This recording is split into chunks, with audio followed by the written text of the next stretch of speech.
नमस्कार साथियों। एसएनए की केस बुक का संधारण कैसे करें, इसके बारे में आज हम जानेंगे। हालांकि सबके मत अलग अलग हो सकते हैं, लेकिन जो तरीका मुझे बेस्ट लगा, मैंने कई साथियों की केस बुक का संधारण देखा, तो उसमें जो बेस्ट लगा वो मैं आपके साथ साझा कर रहा हूँ।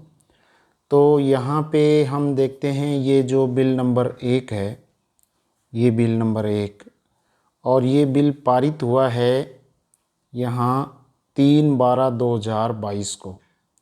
तो हम केस बुक में 3/12/2022 को प्रारंभिक शेष लिखेंगे नील, क्योंकि यहाँ जो स्वीकृतियाँ हैं उसका इससे कोई लेना देना नहीं है। ये केस बुक है वो गवर्नमेंट केस बुक की तरह संधारित होनी है, जिस तरह से वेतन बिलों की केस बुक संधारित होती है। एक तरफ बिल पारित होने पर जमा और दूसरी तरफ किस फर्म को जमा या किस व्यक्ति को जमा वो उस डेट में आ जाता है। बाकी प्रारंभिक शेष इसमें नील रहता है।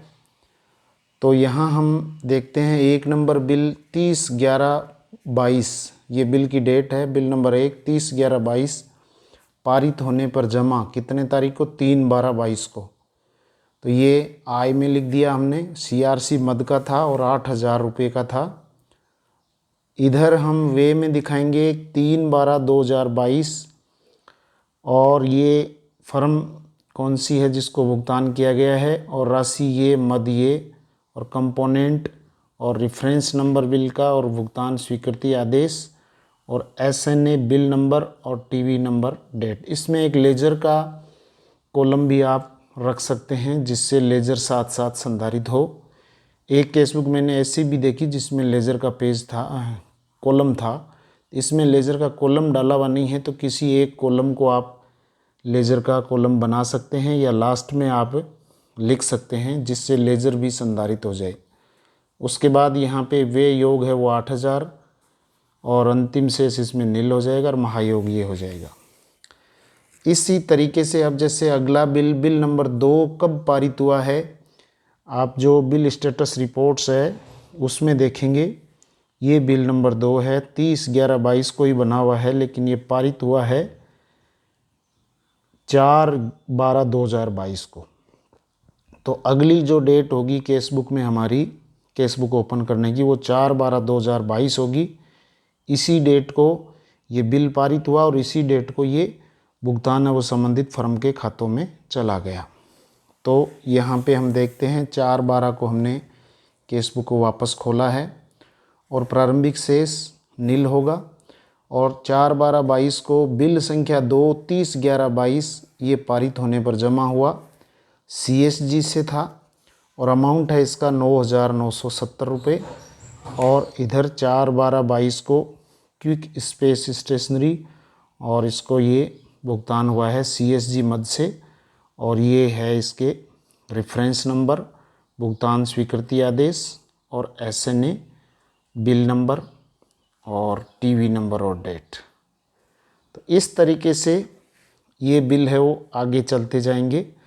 अब इसमें एक आपको यहाँ देखने में मिलेगा कि जो हमने ई एडवाइस जनरेट की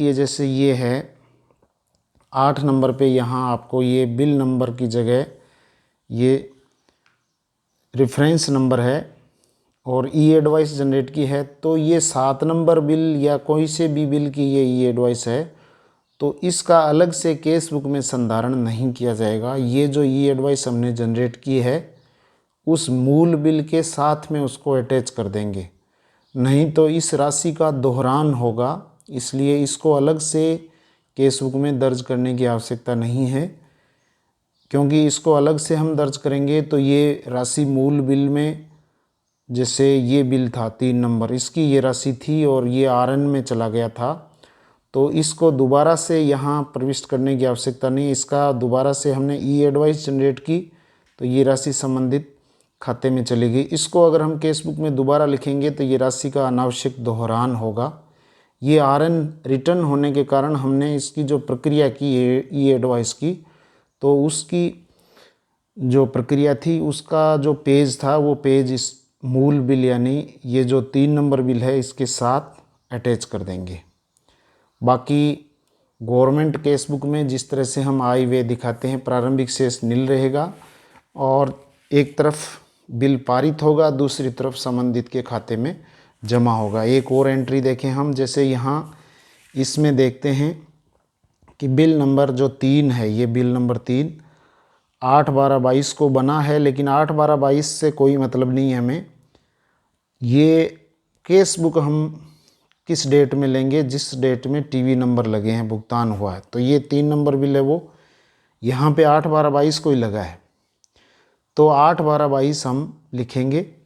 8/12/22, 8/12/22, 8/12/22, ये 3 बिल 8/12/22 को पारित हुए हैं। तो ये क्रमशः चलते रहना चाहिए। डेट है वो 3 के बाद 4 आ गई, 4 के बाद 8, ऐसे जो वाउचर नंबर लगने की डेट है उसके हिसाब से अपने को आगे चलना है।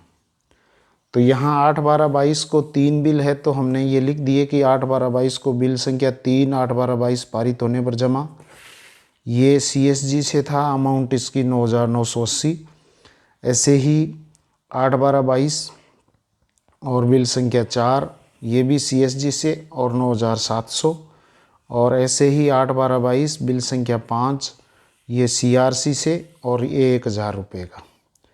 तो ऐसे ही अब इसका जो भुगतान हुआ है वे हुआ है, वो देखिए आप इस तरफ आपको जैसे 9,980 है वो CSG, और बाकी डिटेल वो जो है ही उसको हम भर देंगे लेजर पेज नंबर सहित। और ये भी बालाजी स्टेशनर्स, उसके बाद ये 1,000, फिर वे योग ये सारा हो गया, अंतिम शेष नील हो गया और महायोग आ जाएगा। तो इस तरीके से इस केस बुक का संधारण होगा। अब अगला जो यहाँ हम देखेंगे बिल स्टेटस रिपोर्ट में 9 नंबर बिल या 6 नंबर बिल है। यहाँ पे अपनी लास्ट जो डेट आई थी 8 के बाद में अपने यहाँ 9/12/22 को ये 2 बिल पारित हुए हैं। 9/12/22, 9/12/22, यानी ये बिल नंबर है 6 और 7, इनको हम लेंगे। तो ये 9/12/22 को हमने खोला, 6 और 7 दोनों बिल ले लिए। कौन से मद से थे, ये मद लिख दिए और अमाउंट लिख दिया, और इधर इनका भुगतान है वो किनको हुआ, और भुगतान करके और वे योग और अंतिम शेष है वो नील। कहने का मतलब ये है कि जिस तरीके से गवर्नमेंट केस बुक का संधारण होता है, वेतन बिलों का हम जिस तरह से इंद्राज करते हैं, वैसे ही इस केस बुक का संधारण होना है। तो एक बार मैं आपको इसका पूरा पेज दिखा देता हूँ। तो इस तरीके से ये पूरा पेज है इसका। तो इसी तरीके से हम आगे चलते जाएंगे। ई एडवाइस वाले को इसमें दिखाना नहीं है, ई एडवाइस को मूल बिल के साथ अटैच कर देना है। और इसके अलावा इसमें SNA के रिकॉर्ड संधारण में 4 मुख्य रूप से जो होंगी वो फाइलें होंगी। कौन कौन सी होंगी? एक तो आपके ये SNA की केस बुक हो जाएगी, एक आपका बिल रजिस्टर हो जाएगा। बिल रजिस्टर भी ज़रूरी है, किस डेट में आपने भेजा, टीवी नंबर कब लगे, तो ये जो बिल रजिस्टर है ये भी होना आवश्यक है। इसके अलावा आपकी वाउचर फाइल हो जाएगी, और इसके अलावा एक होगा आपके लेजर रजिस्टर। तो इस तरीके से हम ये जो केस बुक है SNA की, उसका संधारण करेंगे। धन्यवाद।